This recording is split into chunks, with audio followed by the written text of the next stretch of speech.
Okay, so when I was in Colorado a couple of weeks ago, I found a hand washing station I really liked, and it worked off of a pump and a little bit of pressure, and it was kind of handy. And so I wanted something similar, but jumped online, and anything that my wife or I could find was around $700 to about $1,000. And so we kind of did a little bit of research. My wife found this fish station. It's great.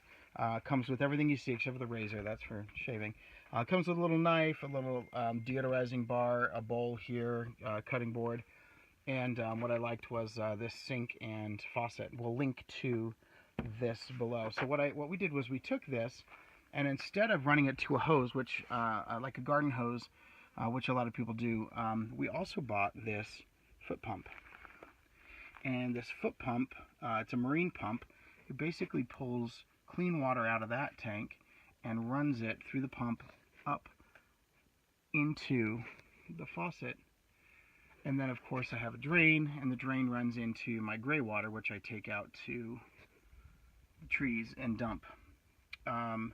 It's fantastic for hand washing. It is hands-free. I've got one on my phone and one here, and of course the soap right here.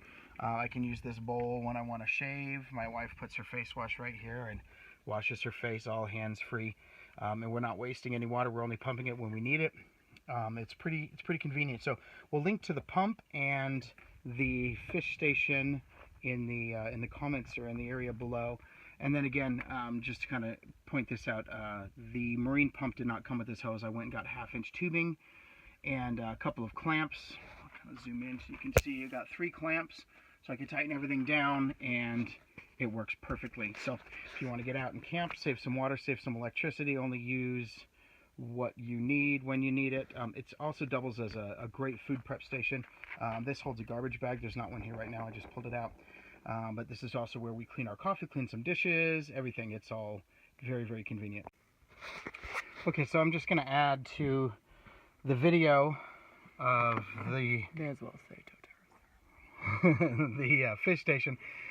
We do not use Bath and Body Works soap and pour it out into the desert. We actually make our own with Dr. Bronner's and some doTERRA eucalyptus. It smells exactly the same, but it's much safer.